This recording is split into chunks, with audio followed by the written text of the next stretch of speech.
से बोलिए छठी मैया की। परब बरत छठी माई के बोला बोला छठी मैया की। Presented by DWC Production.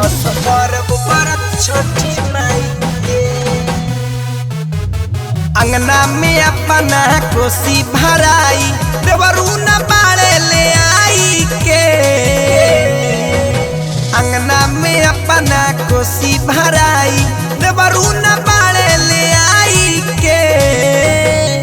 सुनी जाके बाजार से दौरा ले आती असो परब बरत छठी माई के। सुनी जाके बाजार से दौरा ले आती असो परब बरत छठी माई के। असो परब बरत छठी माई के।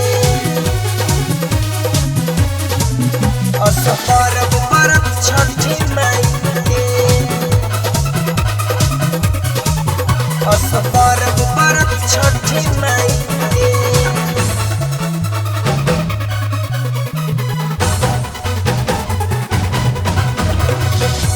दिन दिन भूखी करेम छठी के बरतिया।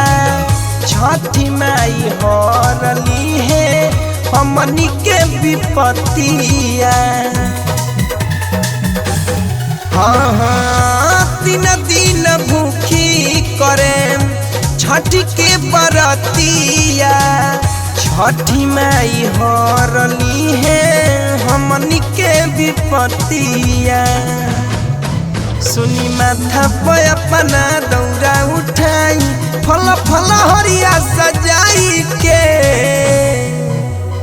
जाके बाजार से दौरा ले आदी असो परब बरत छठी माई के। जाके बाजार से दौरा ले आदी असो परब बरत छठी माई के।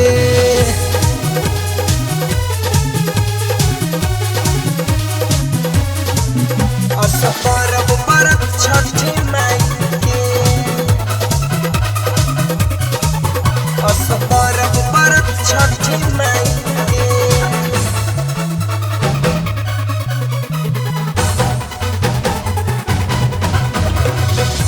धीरज धड़कन देखी जनी भूलियाई। छठ के परब देखी गईलनिया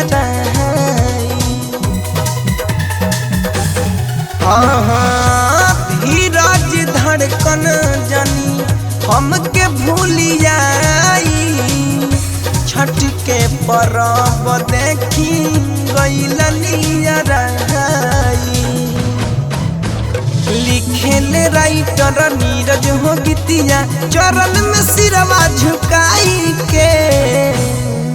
सुनी जाके बाजार से दौरा ले आदी असो परब बरत छठी माई के।